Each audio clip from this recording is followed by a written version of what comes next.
Let me ask you something.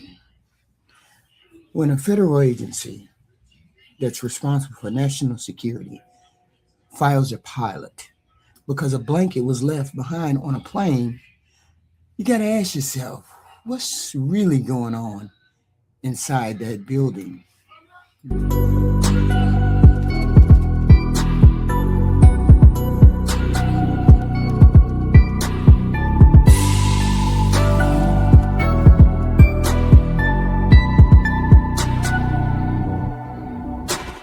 I want to walk you through a detailed report that just came out in the Wall Street Journal about what's happening inside the Department of Homeland Security under Kristi Noem. This is not a rumor, this is not internet chatter. This is a reporter article that names people and describes specific incidents. And when you read the whole thing from beginning to end, it paints a picture of an agency dealing with power struggles, internal tension, and leadership decisions that many officials inside the government reportedly found very troubling. So, let me explain clearly. This article, a pilot fired over Kristi Noem's missing blanket and the constant chaos inside of DHS, explains more than just a blanket and the chaos. It actually implies that the Lewandowski and Noem are having an affair, but we'll get to that in a moment. It doesn't say that, but it implies that.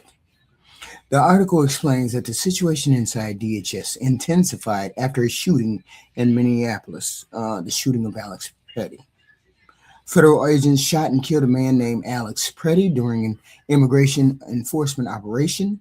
Secretary Kristi Noem publicly described the incident as an act of domestic terrorism. That statement increased the political pressure surrounding the situation. The journal reports that even some officials inside the administration were pushing President Trump to consider removing Noem because they believed her handling of the Minneapolis operation was chaotic. President Trump did not remove her. However, the White House put border czar Tom Homan in charge of the Minneapolis operation. That move matters because it shows that the White House felt the need to bring in another senior official to stabilize the situation. He didn't trust what was going on under Kristi Noem. Eventually, the Minneapolis operation began winding down. Now, they're about to pull out as many forces as they had. So, that is the first major sign of internal strain described in this article. The article also focuses heavily on Corey Lewandowski. Lewandowski is officially serving as what is called a special government employee. Under federal rules, that designation usually limits someone to 130 days of service per year and is typically used for temporary advisory roles. However, according to multiple sources quoted in the article, Lewandowski was playing a much larger role inside of DHS. The journal reports that he was involved in directing personal decisions, participating in contract approvals, and influenced operational strategy. At one point, White House Counsel Office reportedly opened an inquiry into whether Lewandowski was exceeding the limits of his special government employee status. The article states that no action was ultimately taken and that his status was renewed. Still, the fact that an inquiry occurred tells you there were concerns inside the administration about Lewandowski's influence on Noem. The article also addresses reports about the close relationship between Noem and Lewandowski. It states that the president rejected Lewandowski serving formally as Noem's chief of staff due to reports of a romantic relationship between the two. The article notes that both Lewandowski and Noem have denied an affair. Both of them are married. However, it also reports that photos published by the Daily Mail showed Lewandowski going back and forth between his apartment and Noem's apartment last year, which was across the street from each other. After those photos surfaced, Noem moved into a government-owned waterfront residence that is typically provided to the leader of the U.S. Coast Guard. The DHS spokeswoman told the journal that Noem moved for security reasons and pays rent. The article explains that White House officials were uncomfortable with the optics of their closeness. Just imagine this White House worried about optics. when the president just released a video with the former president and his wife in monkey suits. Make it make sense. This matters because when personal relationships are perceived to influence professional authority inside a federal agency, it raises questions about boundaries and judgment. One of the most striking stories in the article involves a Coast Guard pilot. According to people familiar with the situation, Lewandowski fired a Coast Guard pilot after Secretary Noem had to switch planes due to maintenance issues and her blanket was not transferred to the second plane. The article states that the pilot was initially told to take a commercial flight home. He was later reinstated because there was nobody else to fly him back, so he had to get rehired. The DHS spokesperson did not directly address the blanket incident, but said that the secretary makes personnel decisions to deliver excellence. The reason this story stands out is because it suggests that internal reactions inside DHS may have been intense and personal rather than strictly procedural. So they just make decisions off the cuff and don't think about what they're making those decisions for and how they affect long-term planning. They just do it. The journal also reports that DHS is leasing and in the process of acquiring a 737 MAX aircraft valued at approximately $70 million. Goodness knows why Kristi Noem would need a plane that costs that kind of money.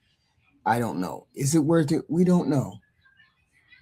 According to the article, the jet includes a private cabin and is earmarked in official documents for high-profile deportations. The DHS spokeswoman told the journal that the aircraft is cheaper than using military aircraft and saves taxpayers' money. However, staff inside DHS reportedly joked about calling it the Secretary's Big Beautiful Jet. The issue here is not simply the purchase itself. It's a perception. When an agency that is running aggressive immigration enforcement messaging also acquires a high-end aircraft, it draws scrutiny, including the fact that it has a private area in the back, particularly, but I didn't say anything was wrong with them doing that. The article also reports tension between Secretary Noem and Rodney Scott, the Commissioner of Customs and Border Protection. According to the journal, one contract for bulk steel for the border sat on Noem's desk from December until February. During that time, steel prices reportedly increased by more than $100 million. A senior administrative official told the journal that Noem blamed Scott for delays when speaking with the president. The DHS spokeswoman said that Noem has awarded more than $12 billion in border wall contracts. This section of the article highlights conflict between senior leadership and questions about management efficiency. They have problems and issues all over the board, just from top to bottom. The article also reports that Lewandowski made efforts to be issued a federal law enforcement badge and gun. According to people familiar with the matter, some officials declined to approve that request. The DHS spokeswoman denied that Lewandowski made efforts to secure a federal gun and denied improper conduct. Still, the reporting describes internal disagreement over that issue. When an advisor pushes for law enforcement authority that typically requires formal training, it raises eyebrows inside the agency. So he was asking for a gun and a badge so he could look real good with that gun and that badge. I get it. Go ahead, Lewandowski, go ahead. When you read this article, from beginning to end, you see several things. There were concerns about how the Minneapolis crisis was handled.